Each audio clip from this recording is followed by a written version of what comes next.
성도님들의 기도 속에 우리 방글라데시 팀 사역을 잘 마치고 지금 귀국 중에 있습니다. 의약품 입국하는데 통관하는데 어려움이 없었고요.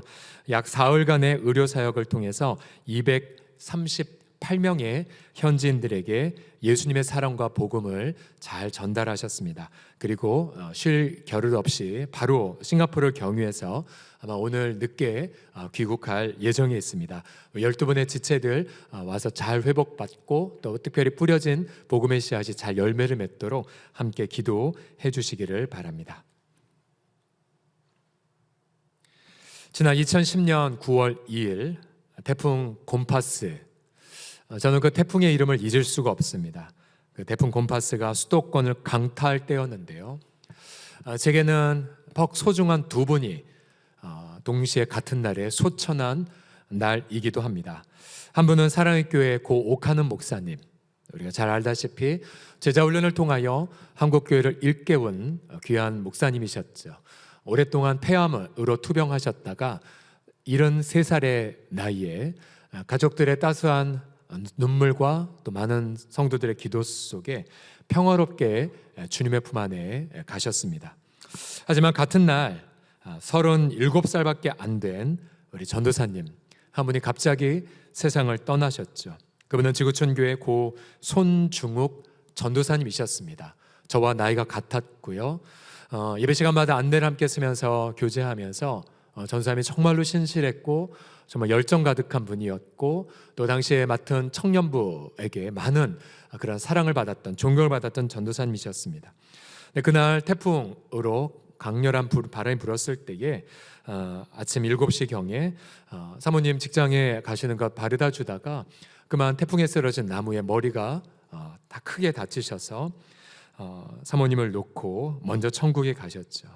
결혼한 지 1년도 안 된 상황이었습니다. 저는 그 뉴스를 듣고 또 그 빈소에서 얼마나 많이 애곡하고 오열했는지 모릅니다. 하나님 왜 이렇게 하셨습니까? 라고 탄식했었죠. 오늘 본문에서도 경건한 한 성도의 갑작스러운 죽음이 기록되어 있습니다. 그의 이름은 스데반이었습니다.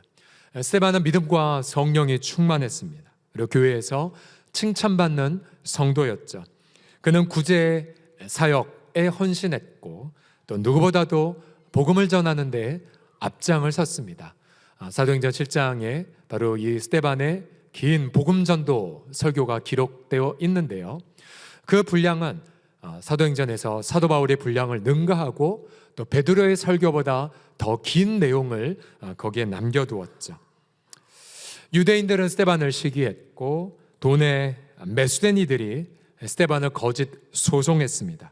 스데반은 재판 한번 제대로 받지 못한 채 결국 돌팔매질에 의하여 성난 군중의 손에 아까운 인생을 잃어버렸습니다.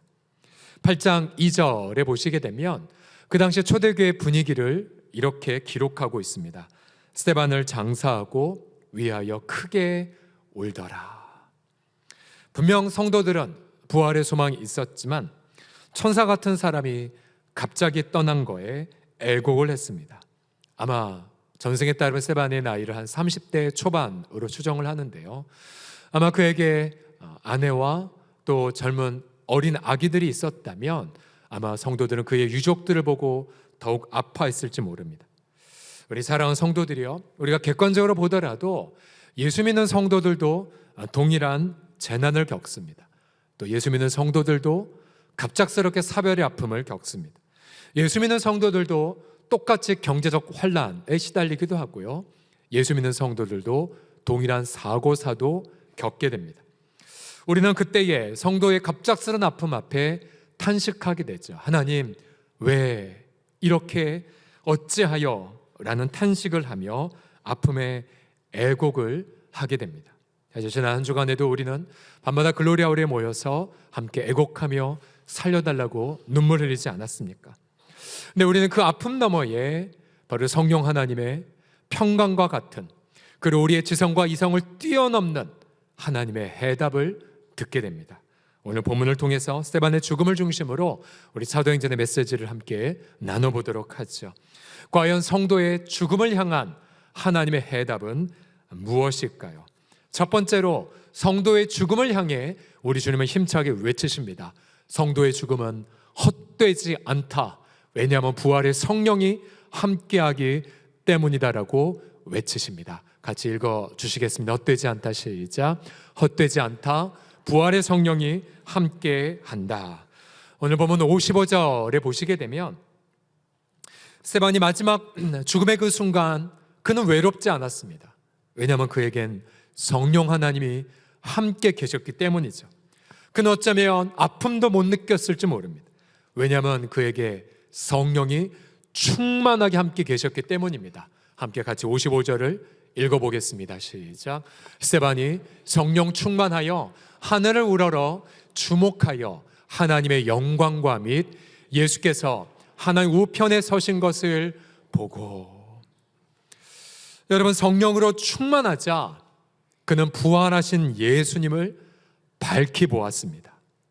그리고 부활하신 예수님 안에서 하나님의 모든 영광이 강렬하게 빛나는 것을 목격했죠. 여러분, 성령님, 여러분 그분은 누구이십니까? 여러분, 성령님은 예수님의 부활을 증거하기 위해 이 땅에 오셨습니다. 사도행전 2장 32절과 33절을 보시면 이 예수를 하나님이 살리신지라 우리가 다 이 일의 증인이로다. 하나님이 오른손으로 예수를 높이심에 그가 약속하신 성령을 아버지께 받아서 너희가 보고 듣는 이것을 부어주셨다고 선포합니다. 여러분, 결국 스데반은 죽음이 두렵지 않았습니다. 그는 성령을 통해서 부활을 확신했습니다. 여러분, 스데반의 죽음은 끝이 아니었습니다. 왜냐하면 스데반에게 부활의 성령이 함께 하셨기 때문이었죠. 바로 경건한 성도는 성령을 통하여 부활하신 예수님과 연합됩니다. 결국 예수님이 부활하신 것처럼 믿음의 성도도 결국은 부활할 것이기 때문이죠. 결국 우리 모든 예수 믿는 성도들은 바로 우리 안에 성령 하나님이 들어와 사시는 것을 믿고 찬양하셔야 됩니다. 이것을 가리켜 성령의 내주하심이라고 하죠. 성령 하나님은 성도들에게 끊임없이 바로 부활하신 예수님을 바라보게 하십니다. 성도는 부활하신 예수님을 바라보면서 더러움을 내려놓고, 또 성도는 끊임없이 예수님을 바라보면서 성결함을 선택합니다. 또 시련 속에서 인내하고, 또 스데반처럼 용서를 선택하죠. 성도가 그러나 이 땅에서 범죄하게 되면 부활의 소망은 사라져 버립니다. 그러나 반대로 다시 성도가 무릎 꿇고 회개하면 성령으로 다시 충만해집니다. 또한 성도가 하나님의 뜻에 순종하고자 할 때 성령님이 능력과 지혜로 함께 하십니다. 그럼 한번 자신에게 자문해 보십시오. 저와 여러분은 지금 이 순간 성령으로 충만하십니까? 지난 한 주간 성령님의 인도를 받으며 살고 계십니까? 여러분, 성령의 충만함을 여러분 절대로 잃어버리시면 안 됩니다. 성령의 충만함을 경험해야 미래를 보고, 또 성령의 충만함을 체험해야 나는 모든 것이 끝났다고 하는 여기는 지점에서도 여러분 새로운 꿈을 꾸고 새로운 비전 가운데로 나아갈 수 있게 되죠. 저는 저와 여러분 모두가 날마다 성령으로 충만하시기를 예수님의 이름으로 축복합니다. 여러분, 우리가 예수 그리스도를 믿는 그 순간 우리는 성령의 세례를 다 받은 것 아십니까? 어느 특정 교단에서는 예수 믿고도 성령 세례를 따로 받아야 한다라고 강요합니다. 그래서 뭔가 은사를 체험해야 성령 세례 받은 거로 잘못 가르쳐 왔죠. 그러나 고린도전서 12장 13절에 보시게 되면 분명히 성경은 선포합니다. 우리가 유대인이나 헬라인이나 종이나 자유인이나 다 한 성령으로 뭘 받았습니까? 성령으로 세례를 받았어요. 이미. 그리고 그리스도 안에서 한 몸이 되었습니다. 그래서 우리에게 필요한 건 날마다 성령을 마시는 경험, 즉 성령의 충만이 필요한 것이죠. 누구든지 성령이 아니고는 예수님을 주를 할 자가 하나도 없습니다. 결국 우리 안에 계신 성령이 우리를 거듭나게 하셨고 성령으로 말미암아 그리스도와 하나 되게 만드셨죠. 그러나 우리 인생 살다 보면 많이 범죄도 하고 또 시련 속에 낙담하죠. 여러분, 그때마다 우리는 성령 세례받은 자 입장에서 다시 무릎을 꿇고 성령의 충만을 구하셔야 됩니다. 하나님, 제가 성령의 능력을 잃어버린 것 같습니다. 하나님, 제가 사모합니다. 성령의 능력을 부어 주시옵소서. 때로는 이슬비처럼 성령을 경험합니다.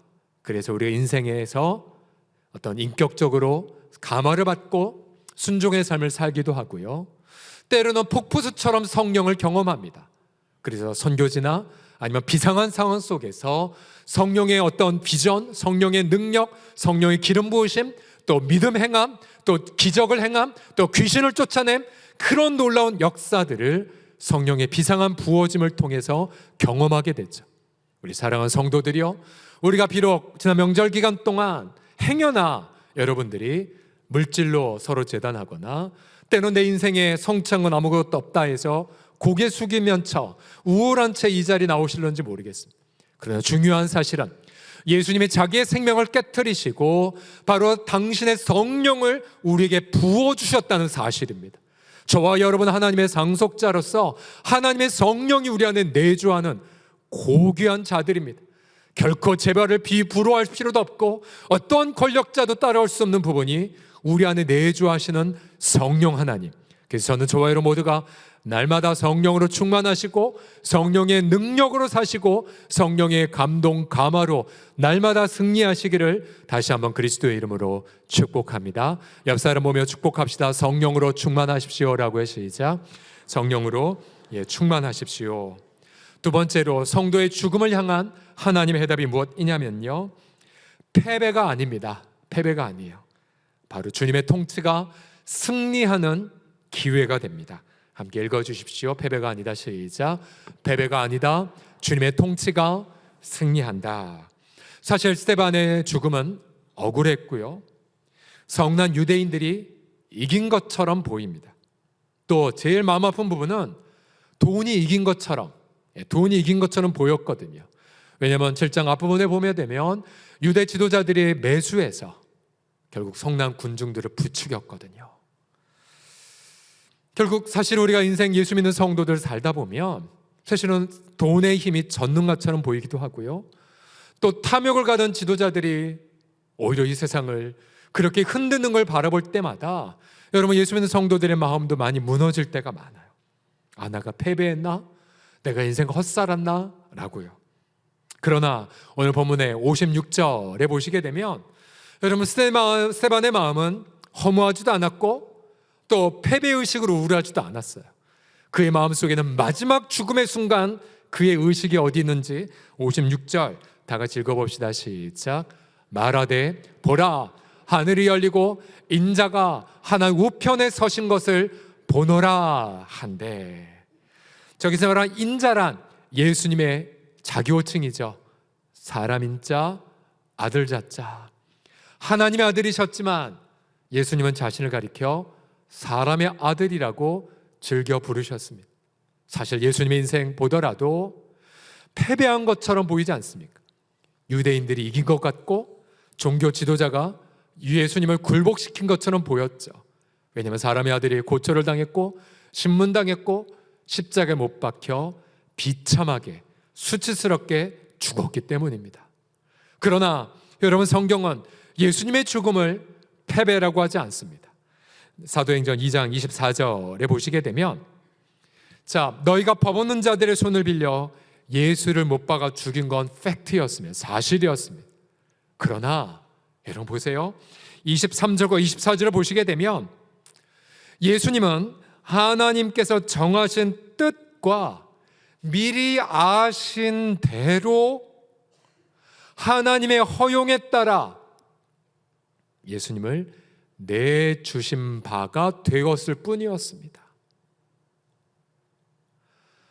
여러분, 물고기가 어항에서 자유롭게 놀아도요, 여러분 어항을 들어 다른 곳으로 옮기면 물고기는 그리로 갈 수밖에 없는 것처럼 아기는 하나님의 주권이란 어항 속에 갇힌 거에 불과해요.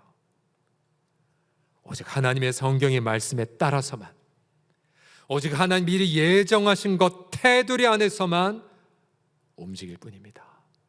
결국 예수님도 하나님 미리 예정하심 안에서 혹은 성경 말씀을 이루기 위하여 법 없는 자들의 손을 빌려 못 박아 죽으셨지만 패배가 아니었어요. 오히려 그 죽음을 통해 예수님은 죄를 해결하셨고 사망의 권세를 깨뜨리셨습니다. 하나님께서 예수님을 사망의 고통에서 풀어 살리셨으니 예수님이 그가 사망에 매여 있을 수 없었음이니라. 할렐루야. 결국 56절을 다시 보십시오. 스데반의 마음 중심 가득히 하늘이 열렸고, 자, 예수님이 패배당하여 무덤에 계신 것이 아니라 지금 예수님이 어디 계십니까? 바로 하나님 보좌 우편에 우뚝 서 계신 것을 바라보았어요. 이게 뭘 뜻해요? 예수님은 승리하셨거든요. 예수님은 사망을 이기셨거든요. 오히려 예수님의 가장 최악의 낮아짐이 오히려 하나님의 가장 큰 승리가 되었고요, 예수님의 가장 아픔의 수치가 오히려 저와 여러분의 죄 문제를 영원히 일소시키는 하나님의 능력의 영광이 되었음을 믿으시기 바랍니다. 여러분, 결국 경건한 성도도 마찬가지예요. 지금 현재 스데반이 비참하게 인생을 마무리하는 것 같지만, 그러나 잠시 후에도 보겠다시피 스데반의 죽음을 통해 흩어진 성도들이 사방에서 복음을 증거했고, 결국 하나님 미랄이 땅에 떨어져 많은 열매를 맺는 것처럼 오히려 스데반을 통해 하나님의 통치가 예루살렘을 넘어 안디옥을 넘어 전 로마 제국에까지 확장되기에 이르렀습니다. 그러게 초대 교부 중에 하나인 터툴리안은 순교자의 피는 바로 교회의 씨앗이라고까지 말했거든요. 1907년 루비 캔드릭이라는 23살의 아주 아름다운 청년이 우리나라에 왔습니다. 한국에 와서 영어를 가르치고 그리고 학생들에게 복음과 사랑을 전했습니다. 그리고 학교에서 그리고 많은 사람들에게 사랑과 존경을 받았죠. 루비는 부모에게 편지를 이렇게 보냅니다. 이 조선은 참 아름다운 곳이에요. 모두들 하나님을 닮은 사람들 같아요. 선한 마음과 복음에 대한 열정으로 보아 아마 몇십 년이 지나면 조선은 주님의 사랑이 넘치는 곳이 될 것 같아요. 1907년도였어요. 저는 이 땅에 저의 심장을 묻겠어요. 그것은 조선에 대한 저의 열정이 아닙니다. 바로 하나님이 이 땅을 향한 바로 열정이기 때문입니다. 그리고 캔드릭은 자신을 파송한 교회 청년부에게도 이러한 내용을 보냈습니다. 만일 제가 죽으면 텍사스 청년 회원들에게 10명씩, 20명씩, 50명씩 아침 저녁으로 조선에 나오라고 전해주세요. 만약 내게 줄 수 있는 1000개의 생명이 있다면 나는 1000개의 생명을 모두 이 땅을 위해 바치겠습니다. 이 편지가 청년부 수련회 때 낭독되었습니다. 그리고 다음 날 청년들에게 급한 전보가 배달됩니다. 바로 캔드릭이, 바로 루비의 자매가 조선에서 온 지 9개월 만에 급성 맹장염으로 순직했다는 소식이었습니다. 젊은 자매가, 그것도 급성 맹장염으로 9개월 만에. 얼마나 청년들이 아파했을까요? 얼마나 탄식했었을까요? 그러나 캔드릭의 순직 이후 3년 동안 이 공동체의 청년부에서만 무려 20명이 선교사로 헌신했고요, 그 중에 한국에 온 선교사들도 있었습니다. 그리고 지금도 경기도 우리 합정동에, 마포 합정동에 우리 양화진 외국인 선교사 묘원에 가면 우리 캔드릭 자매의 고백이 그대로 적혀 있습니다. 만약 내게 주신 1000개의 생명이 있다면 나는 1000개의 생명을 모두 조선을 위해 바치겠습니다. 23살에 이 젊은 자매가 주 앞에 갔지만, 그러나 그 자매가 끼친 그 영향력은 100년이 지난 지금까지도 우리 마음에 활활 타오르고 있습니다. 여러분, 우리 예수님은 여러분 지금도 하나님 보좌 우편에서 성령을 통하여 온 열방을 통치하고 다스리고 계십니다. 우리의 눈을 열어주시도록 기도하셔야 돼요.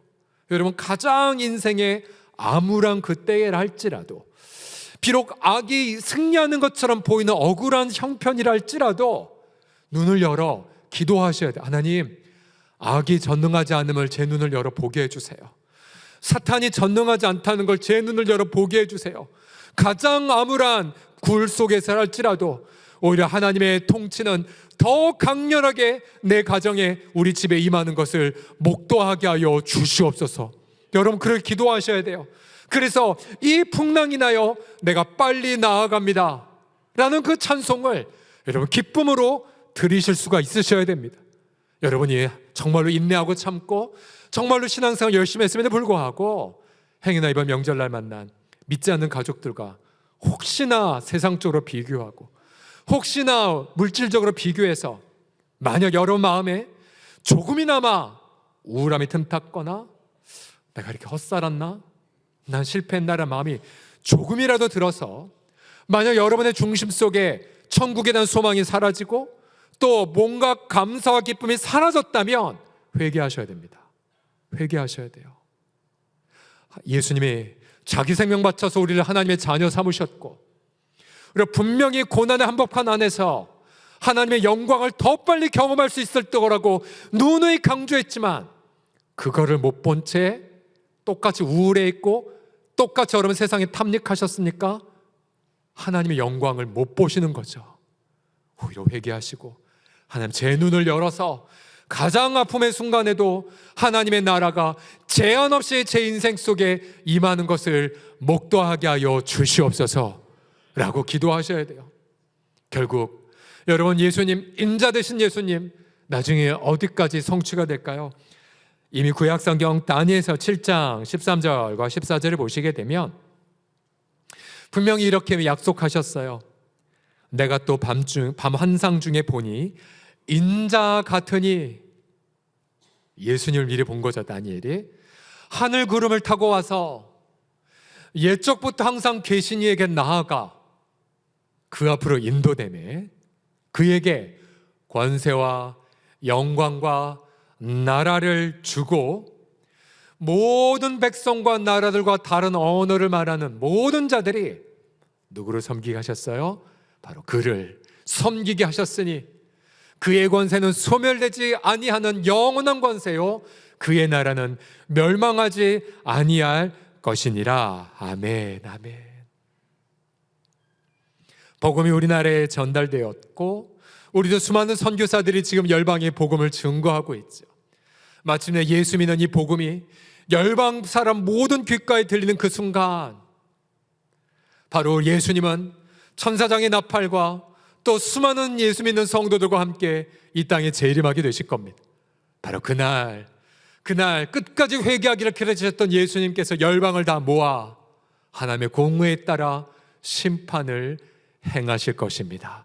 그리고 그 순간 우리 속에는 모든 눈물이 위로를 받을 것이고 내 모든 탄식과 탄성이 하나님 나라에 아름답게 상달되고 응답된 것을 보고 저와 여러분 영원히 찬양하게 될 것입니다.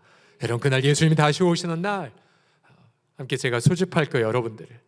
그리고는 우리가 이 땅에서 흘렸던 눈물이 어떻게 기가 막히게 반전이 되었는지, 이 땅에서 응답받지 못한 아픔의 질문이 어떻게 하나님의 영원한 통치 속에서 오히려 기가 막힌 찬양이 되었는지를 하나하나 나누면서 우리는 영원한 시간 동안 감사와 찬양의 축제를 함께 드리게 될 것입니다.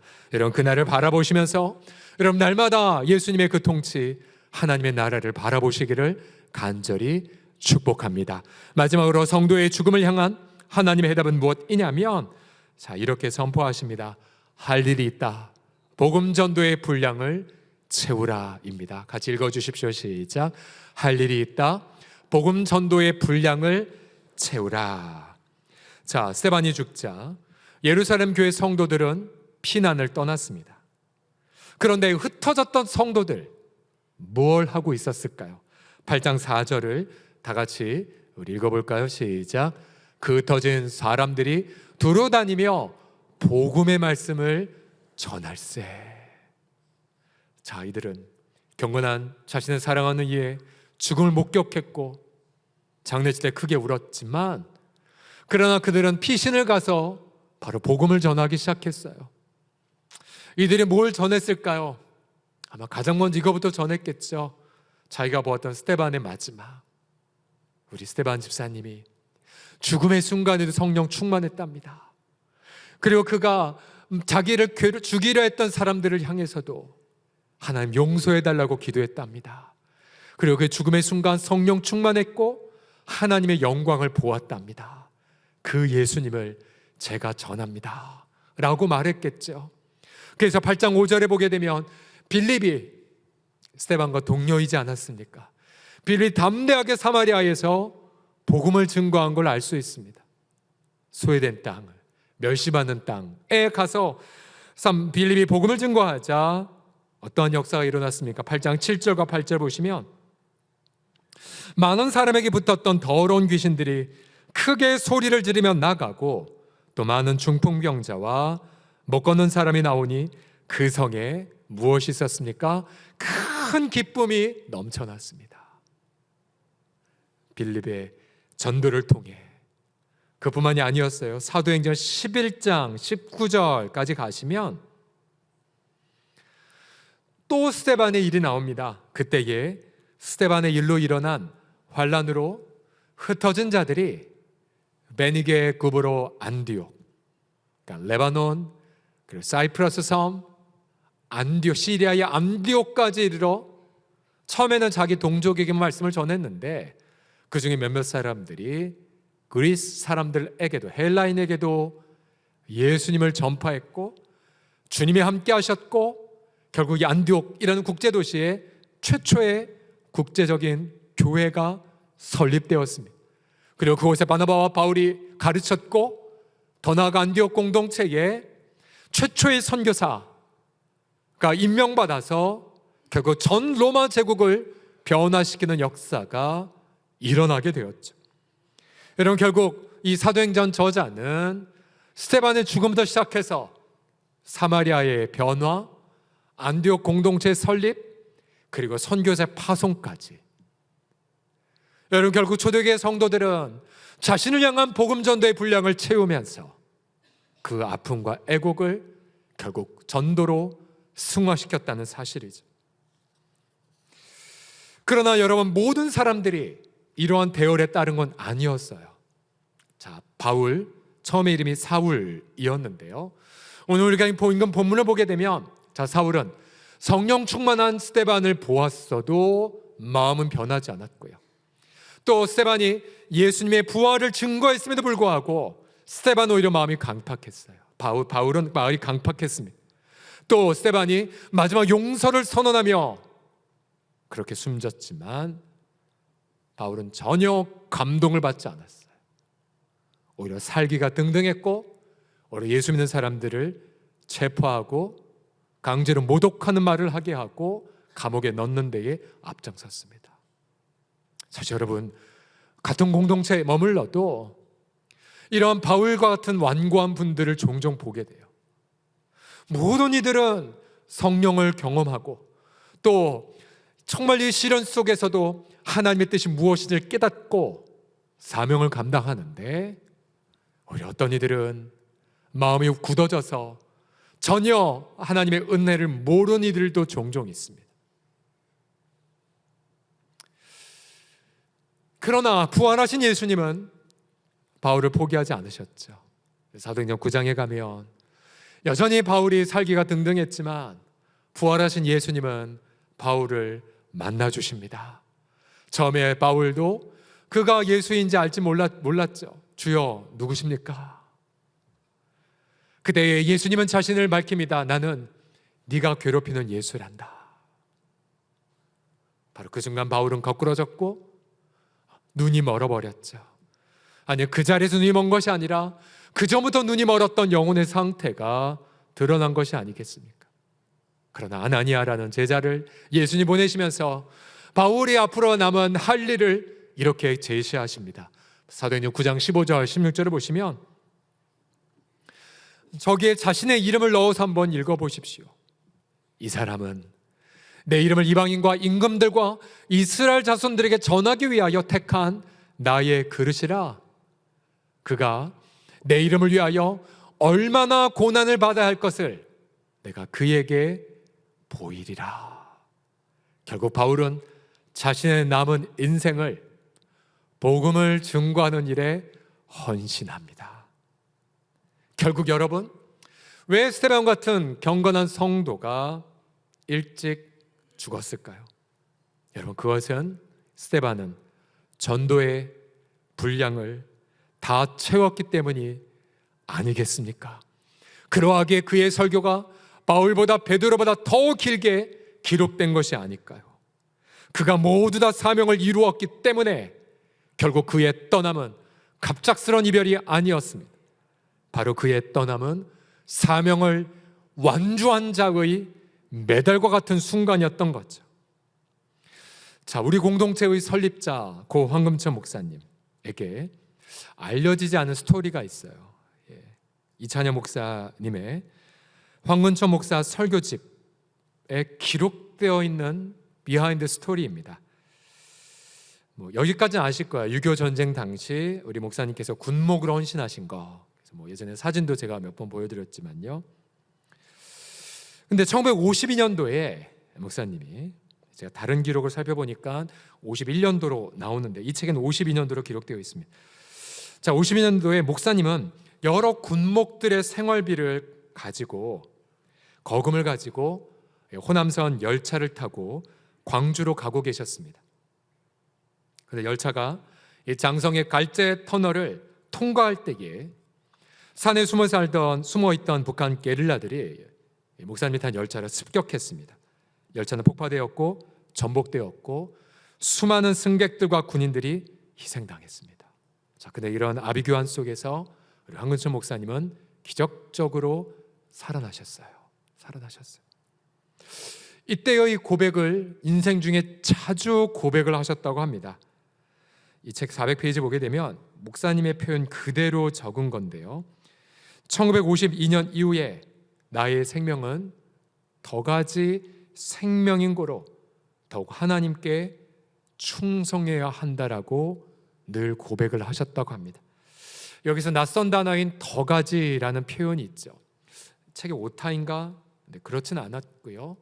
사전을 찾아봐도 사실 나오지 않는 단어입니다만 추정하기로는 덧가지일 가능성, 즉 줄기가 있었지만 전혀 뻗어나온 의외의 가지, 혹은 두 번째라는 뜻. 그래서 요즘 알아듣기 편하게 1952년 이후에 내 생명은 덤으로 받은 인생입니다. 그러하게 나는 생명을 걸고 예수님을 전하겠습니다 라고 해석할 수 있습니다. 현우 목사님은 1954년부터 제가 자주 말씀드렸죠. 우리 교단에서 무교회 면 500개소 개척전도 프로젝트를 내릴 때에 담당자가 되셨고 전국을 순회하며 집회를 인도하고 전도비 후원회원을 모집하셨고요. 그 당시 한계교회가 한계교회를 설립하도록 지도하셨습니다. 그리고 1958년에 우리 교회가 설립되었죠.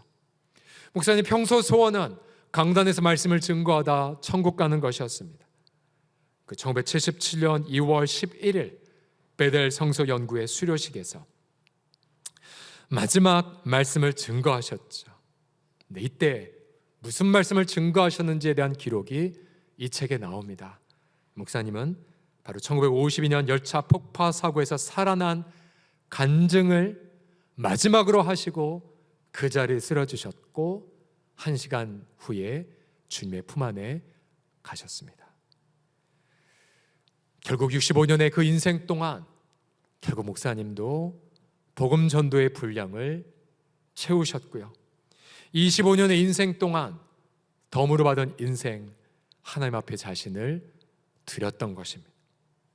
성경 우리 모두가 이미 허물가지로 죽은 자였지만 그러나 그리스도 예수 안에서 우리가 다시 살아나 하나님의 아들, 딸이 되었다고 선언합니다. 결국 저와 여러분 모두도 예수님을 믿는 그 순간부터 우리는 덤으로 받은 인생입니다. 제게는 89년도부터가 덤으로 받은 인생이고요. 결국 저와 여러분 모두가 이 땅에서 죽지 않아 사는 것이 아니라 결국 그 우리가 받은 놀라운 은혜를 증거할 분량이 남아있기 때문에 오늘 우리가 심장에 박동이 느끼고 우리가 호흡을 하는 것입니다. 우리 인생, 남은 인생이 하루가 남았든 100년이 남아있든 간에 내가 복음을 증거할 그 분량, 내가 받은 하나님의 은혜와 그 사랑을 증거한 분량을 채우십시오. 생명을 다해. 그래서 우리 모두가 그 복음 전도의 분량을 모두 다 채우고 우리가 기쁨으로 하나님 나라에 아름답게 들어가기를 소망합니다.